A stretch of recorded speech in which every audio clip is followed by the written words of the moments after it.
Hello friends, माझं नाव आहे निर्मिती पाटोळे आणि आज आपण आलो आहोत सातारा जिल्ह्यात अतीत गाव आहे. आणि जसं तुम्ही बघू शकता ही एक नर्सरी आहे. तर जसं की तुम्हाला माहिती आहे माझं यूट्यूब चॅनल आहे the Gavran way. So I welcome you all to my YouTube channel the Gavran way. आज आपण या नर्सरीची या रोपवाटिकेच्या बद्दल जाणून घेणार आहोत. तर चला.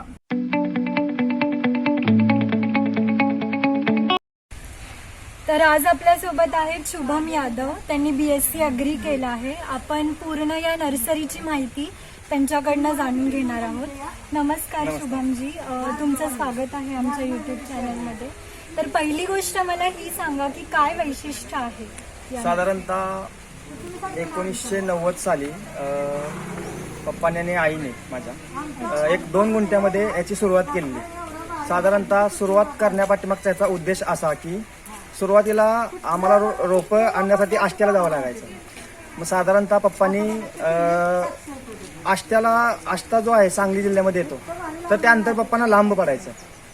हा, मग पप्पांनी काय केलं की स्वतः रोपे पहिल्यांदा टाकली. स्वतःसाठी पहिल्यांदा पप्पांनी रोपे टाकली. त्याच्यातून जी शिल्लक रोपे राहिली त्याचं करायचं काय.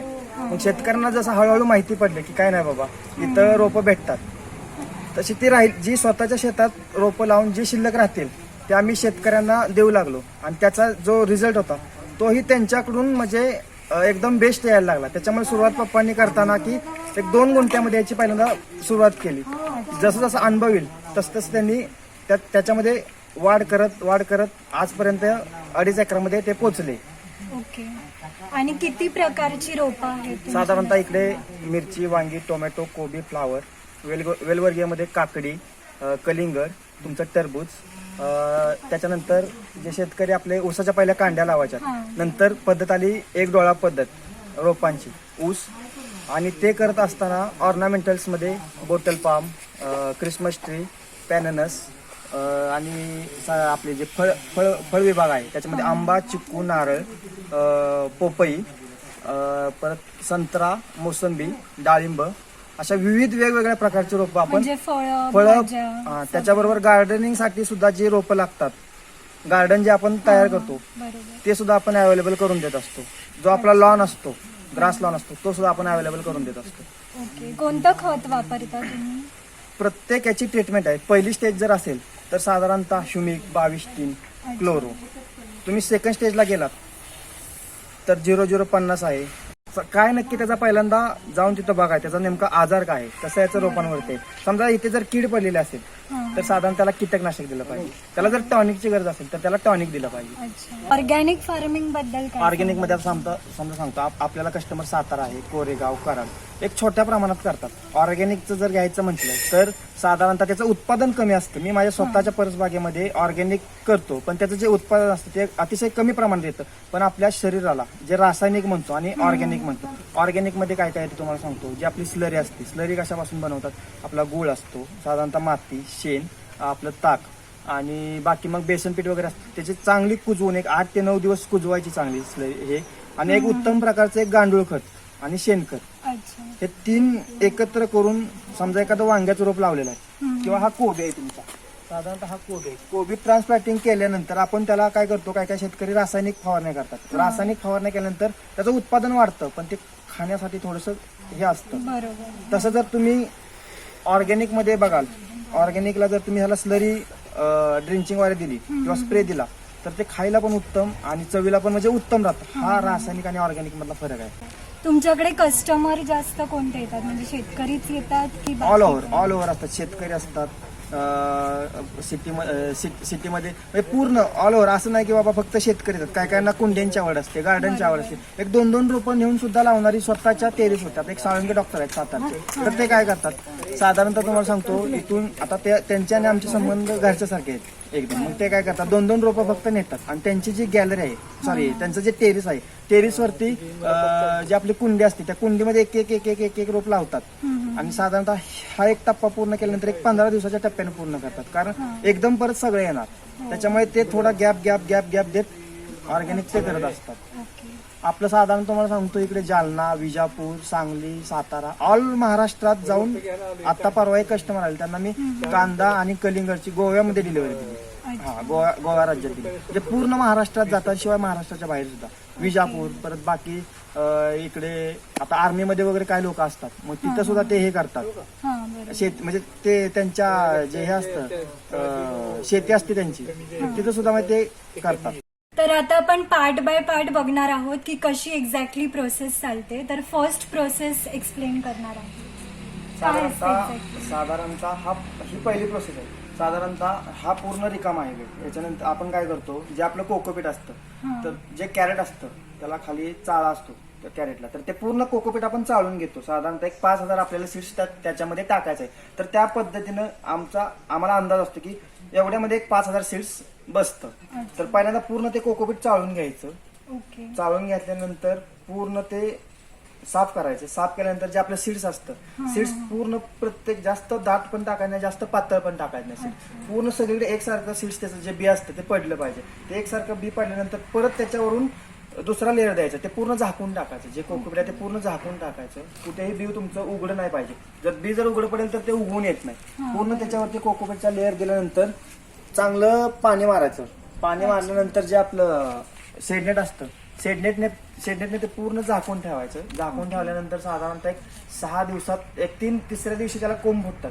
कोंब वेळोवेळी ते बघायचे. कोंब फुटल्यानंतर ते पूर्ण जे शेडनेट टाकलेलं असतं ते पूर्ण काढून साईडला घ्यायचं. नॉर्मलचं त्याला पाणी मारायचं. साधारणतः ह्या पद्धतीनं आलं की तिकडे ट्रान्सप्लांटिंगला ट्रेमध्ये घ्यायचं. किती दिवस लागतात? साधारणतः एवढ्या प्रोसेसला साधारणतः एक 6 ते 7 दिवस लागतात. 6 ते 7 दिवस लागतात. अच्छा. आता मग ट्रान्सप्लांटिंग कडे जाऊया आपण. ती प्रोसेस एक्सप्लेन करा. साधारणतः ही दुसरी प्रोसेस आहे आपली ट्रान्सप्लांटिंग. तिकडून जे आपण रोप काढून आणतो, हे साधारणतः अशा पद्धतीनं रोप काढलेलं असतं. त्याच्या मुळ्या वगैरे काढून जे पाटी असते आपली, आमचे कामगार त्या पाटीमध्ये काढून आणतात आणि डायरेक्टली बरोबर मधोमध कोकोपीट पहिल्यांदा ट्रे पूर्ण भरून घेतात. भरून घेतल्याच्या नंतर पूर्ण तो ट्रे ओला करतात, जेणेकरून त्यांना लावायला सोपं पडेल. त्याच्यानंतर एक एक जे असतं ते पूर्ण लावून ते असं पॅक करतात. आणि साधारणतः ही प्रोसेस साधारणतः एक 4 ते 5 दिवसानंतर परत जे आपण रोप असतं ते बाहेरच्या तिसऱ्या प्रोसेसला बाहेर काढतो.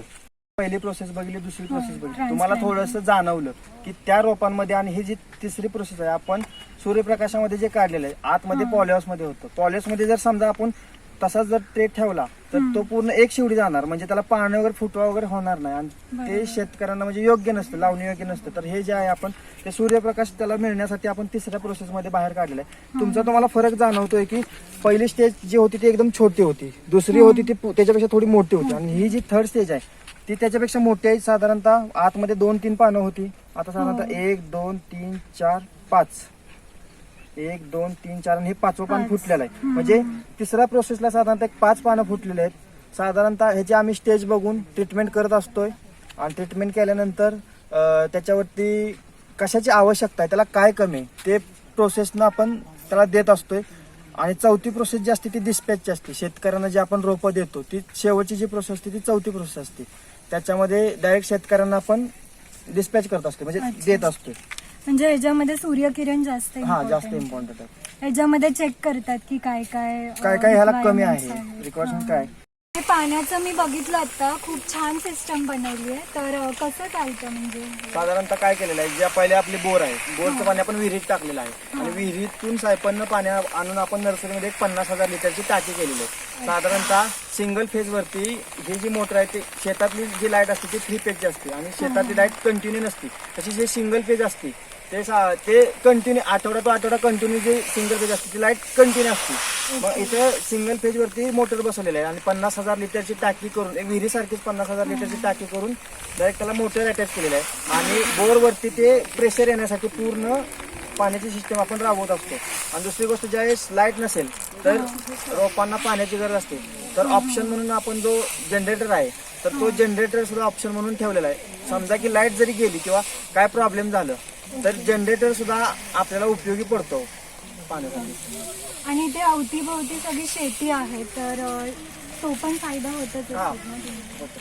हां. आता टोटल किती एकरची आहे तुमची? साधारणतः ही 2.5 एकरामध्ये आहे. त्याच्यामध्ये ग्रीन हाऊस आहे, शेडनेट आहे आणि ओपन स्पेसला सीझनमध्ये जून जुलै ऑगस्टला आल्याच्या लागवडी असतात. आल्याच्या लागवडीमध्ये मिरचीचं जास्त प्रमाण घेतलं जातं. मिरचीसाठी आपण जे पूर्ण ओपन स्पेसला ठेवतो हां. बेडवरती आणि ट्रेवरती, तर बेडवरची सुद्धा जी मिरची असते म्हणजे जी मातीतली आणि ट्रे मधली असते ती कोकोबीटमध्ये, मग त्याचा आम्हाला पावसाळ्यामध्ये उपयोग होतो. ज्या ओपन स्पेस असतो तो पावसाळ्यात त्याचा उपयोग होतो. आणि जून जुलै ऑगस्ट नंतर परत कांद्याचा सीझन येतो, साधारणतः ऑक्टोबर नोव्हेंबरला. मग त्या पद्धतीने आपण त्याच्यामध्ये कांदा घेतो आणि साधारणतः जानेवारी फेब्रुवारी मार्चला ते रान चांगलं तापवून ठेवतो, म्हणजे जेणेकरून उत्पादन परत म्हणजे जे मिरची वगैरे घेतो त्याची गुणवत्ता आणि जी क्वालिटी आहे ती चांगली येण्यासाठी जे रान थोडंसं तापवून ठेवतो आणि नंतर मग परत प्रोसेस जून जुलैला जी काय ती प्रोसेस त्या पद्धतीने करत असतो. अच्छा. इथे नेम प्लेट्स पण आहेत, तुम्ही सगळ्या ह्याला प्रॉपर नेम्स हा, लावले, लावलेले आहेत. बायोलॉजिकल नेम्स पण आहेत. आहेत. तर ह्याच्यासाठी खूप रिसर्च करावा लागला असेल हा तुम्हाला? कसं होतंय आता, हा थोडासा आपला शेतीशी निगडीत हां, पडतो. बरोबर. मग आपण जर बाहेर कंपनीमध्ये गेलो तर जे शिकलेले असतात ते आपल्याला भेटतात, पण शेतातलं हे थोडंसं म्हणजे शेतीचाच हा एक प्रकारचा भाग आहे. मग इथं कसं शेतात काम करण्यासाठी थोडेसे अशिक्षित लोक असतात. मग काय काय लोकांना ते समजत नाही बाबा ही व्हरायटी कोणती आहे. मग त्यांच्यासाठी आपण प्रत्येक व्हरायटी म्हणजे लावलेली असते आणि बऱ्यापैकी ते सुद्धा रोज शिकून सुद्धा ते सुद्धा म्हणजे त्यामध्ये ट्रेन होतात. ट्रेन होतात. हा, आणि नंतर त्यांना सांगावं लागत नाही. हां. जे सुरुवातीला जे नवीन येतात बाबा बोर्ड बैल बाबा मिरची घेऊन या, त्या मिरचीचं जी व्हरायटी असते जो बोर्ड असतो त्यातलाच तो कस्टमर, ज्याची कस्टमर जशी मागणी असेल त्यांना समजा मिरचीची अग्निज्वाला व्हरायटी पाहिजे हम्म. आणि एखादा नवीन कामगार आला त्यांनी जर व्हरायटी दुसरी दिली हम्म. तर तो जो बोर्ड असतो तो आपल्याला त्यावेळेस उपयोग येतो अच्छा. आणि त्या पद्धतीने आपण देत असतो. म्हणजे तुम्ही सुरुवातीला सांगितलं की अगदी शून्यातून तुमची हां. सुरुवात झाली, खूप स्ट्रगल केला आणि आता एवढं मोठं, अजून काही फ्युचर प्लॅन्स आहेत का या नर्सरीबद्दल, की तुम्हाला म्हणजे जिल्ह्यात नंबर 1 बनायचंय किंवा असं आहे, काही? एम आहे. आणि दुसरी गोष्ट आपण आता बाकी ऑनलाईन ठिकाणी बघतो, पण शेतकरी आपला आता बऱ्यापैकी पहिला शेतकरी असं साधी राहणीमान होती, एवढं फॉरवर्ड झालेला शेतकरी नव्हता. आता प्रत्येक जण व्हॉट्सअप ऑनलाईन वगैरे म्हणजे प्रत्येकाचं चाललेलं आहे. तर जसं आपण फ्लिपकार्टवरती वगैरे म्हणजे जे बाकीचे काय प्रोडक्ट्स घेतो ऑनलाईन, तसं आमचं चाललेलं आहे की ऑनलाईन सुद्धा जे हे असतात समजा एक सुरुवातीला एक छोटंसं प्रमाणात करूया बाबा. आपल्या हँगिंग कुंड्या आहेत किंवा जे इनडोअर प्लांट्स आहेत, आउटडोअर प्लांट्स आहेत, जे सिटीमधले जे लोक राहतात ते तर मोबाईल यूज करतात. हो. पहिल्यांदा ते ऑनलाईन वरती घेऊन ते शेतकऱ्यांना किंवा बाहेर जे आपले ग्राहक आहेत त्यांना दाखवून ते पटवून हां. ते करण्याचा म्हणजे एक प्रयत्न चाललेला आहे आता. आणि दुसरी गोष्ट बोलाल तर थोडंसं अजून ह्यात वेगळ्या पद्धतीने एक्सपांड कसं करता येईल, बरोबर. हा ही आता माझी टेक्नॉलॉजीचा वापर करून कशी अजून एक्सपांड करता येईल हा आमचा प्रयत्न चालू आहे. काय मग फ्रेंड्स, कशी वाटली ही इनोव्हेटिव्ह रोपवाटिका? मला तर खूप मजा आली.